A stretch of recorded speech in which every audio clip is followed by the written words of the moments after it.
Hello everyone, स्वागत है आपका मेरे चैनल में।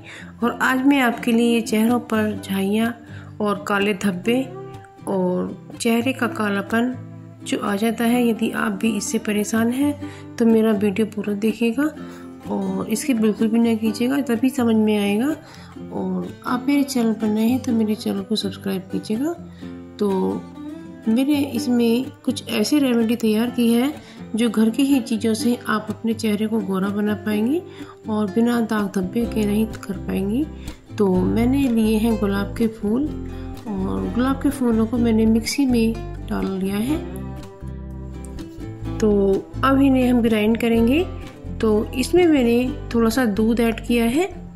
तो ये जो गुलाब की पत्तियां होती हैं ये हमारे चेहरे को क्लीन करके उसे गोरा बना देती हैं और दाग धब्बे ख़त्म कर देती हैं। तो ये मैंने दूध लिया है। दूध भी आपको कच्चा लेना है। ये दूध भी आपके चेहरे की रंगत निखारता है और ग्लो लाता है। तो मैंने गुलाब की पत्तियां और दूध ऐड किया है और इसमें मैं अब 1 चम्मच बेसन ऐड कर रही हूँ। आप चाहें तो इसकी जगह मुल्तानी मिट्टी भी ले सकते हैं। तो मैंने इन सभी चीज़ों को ग्राइंड कर लिया है और आप देख सकते हैं कितना अच्छा पेस्ट बन करके तैयार हुआ है। पत्तियों को मैंने थोड़ा मोटा ही रखा है। तो इसे क्या करेंगे फ्रेंड, हम अपने चेहरे पर इसे फेशियल करेंगे और आपकी बॉडी में कहीं भी एक कालापन है या दाग धब्बे हैं तो आप वहाँ भी इसे लगा सकती हैं और इससे धीरे धीरे मसाज कर सकती हैं। तो मैंने ये घर का ही फेशियल तैयार किया है जो कि नेचुरल है। आपकी त्वचा को कुछ भी नुकसान नहीं पहुंचाएगा और ना ही आपको पार्लर के कोई चक्कर काटने पड़ेंगे, क्योंकि जब हम पार्लर जाते हैं तो हमारा अच्छा खासा पैसा बर्बाद हो जाता है और कई बार हमें उससे इन्फेक्शन भी हो जाता है, हमारे चेहरे पर दाने निकल आते हैं। तो मैं अपने हाथ पर करके दिखा रही हूँ, आपको अपने चेहरे पर करना है। तो मैंने इस तरह से इस बेस को लगाया है और इसे गोल गोल राउंड में हमें फेशियल करना है।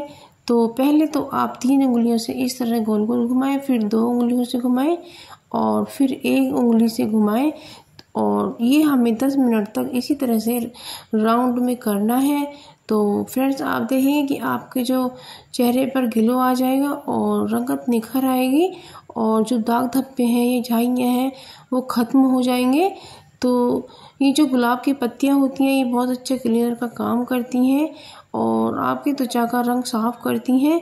तो आप इस तरह से अपने चेहरे पर फेशियल कीजिएगा या शरीर पर जहाँ भी कालापन है, गर्दन पर हो या कहीं भी, तो उसे इसी तरह से आप साफ कर सकते हैं। तो आपके चेहरे की जो रंगत खोई हुई है वो वापस आएगी और आपके चेहरे पर एक ग्लो आ जाएगा। और आप यदि शादी पार्टी में जाते हैं तो उस समय भी आप ये फेशियल कर सकते हैं। ये हमारा ताज़ा फेशियल है और इससे कोई भी आपको नुकसान होने वाला नहीं है और ना ही ज़्यादा इसमें खर्चा आता है और ये सभी चीज़ें घर में ही अवेलेबल हमें हो जाती हैं। तो फ्रेंड्स, जब हमारा काम घर पर ही घर की चीज़ों से निबट जाए और काम भी आसान हो जाए तो कितना अच्छा होता है। तो फ्रेंड्स, आप मेरे वीडियो देखते रहिएगा, मैं नई नई वीडियो लेकर आती रहती हूँ और आप मेरे चैनल को जरूर से सब्सक्राइब कीजिएगा, वीडियो को लाइक शेयर कमेंट कीजिएगा। जब मच्छर और मक्खी हमें परेशान करते हैं तो उसके लिए हमें या तो हमें बाज़ार से कोई रिफ़िल वगैरह लगानी पड़ती है, क्योंकि उसमें केमिकल होते हैं और तो इससे हमें काफ़ी परेशानी हो जाती है। और मक्खी है कपूर और ये इस डली को हम अब क्रश कर लेते हैं और हमने एक कॉटन ले लिया है ज़्यादा सा। तो इस क्रश करके इस तरह से हम इसे कॉटन में डाल लेते हैं और मेरी वीडियो को पूरा देखिएगा। तो ये कपूर हमने क्रश करके इसमें डाल लिया है और इसमें हमने डालकर इसको एक बत्ती की तरह बना लिया है। तो दिए में हमने इसे रख दिया है और इसमें हमें नीम का तेल डालना है। यदि आपके पास नीम का ऑयल ना हो तो आप सरसों का ऑयल भी ले सकते हैं। क्या होता है फ्रेंड्स, जब नीम का तेल जलाया जाता है तो इसमें ऐसी स्मेल आती है कि मक्खी मच्छर को बिल्कुल भी पसंद नहीं होती है और इसको हम जला देते हैं तो इसमें से जो अरोमा निकलेगा ना तो उससे मक्खी मच्छर भाग जाएंगे और वो। तो ये अब अगली ट्रिक आती है हमारी, जो ये लिड होती है नॉन स्टिक कढ़ाई की, तो इसे हमें साफ करने में बड़ी सावधानी बरतनी होती है, क्योंकि इस पर स्क्रैच आ जाते हैं तो इसकी शाइन ख़राब हो जाती है। इसलिए हमें एक सॉफ्ट नरम रुमाल ले लेना है और उसी से हमें इसकी साफ़ सफाई करनी है और बड़ी ही सफाई से हमें इसे पोंछना है और हल्के हाथ से पोंछना है, जिससे इस पर कोई स्क्रैच वगैरह ना आए। तो है ना कितनी यूजफुल सी ट्रिक है। तो आप इसकी सफाई इसी तरह से कीजिएगा और इसके लिए कोई हार्ड कपड़ा नहीं लीजिएगा। तो है ना कितनी कमाल ट्रिक है, आप जरूर से फॉलो करिएगा। तो आप मेरी वीडियो कहाँ से देख रहे हैं तो वो भी मुझे कमेंट सेक्शन में बताइएगा। अब ट्रिक आती है चाकू को लेकर। चाकू जब हमारे काम करना बंद कर देते हैं तो हमें इस तरह से अपने जो किचन में पत्थर लगा हुआ होता है उस पर घिस सकते हैं और उस पर थोड़ा हमने पानी भी डाला है। पुराने ज़माने में राजा महाराजा जो होते थे वो भी अपनी तलवारों को इसी तरह से पहना करते थे और वो अच्छी सी शार्प हो जाती थी। इसी तरह से हमने भी अपने चाकू को घिसा है और इसमें हमारा ज़्यादा समय नहीं खर्च होता है। जब हम अपने गैस पर कुछ खाना वगैरह चढ़ाकर खड़े हो जाते हैं तो उस समय हम खड़े खड़े ये काम कर सकते हैं और हमारे चाकू बड़े आराम से शार्प हो जाएंगे। तो ये बहुत अच्छी यूजफुल सी ट्रिक है, आप जरूर फॉलो करिएगा।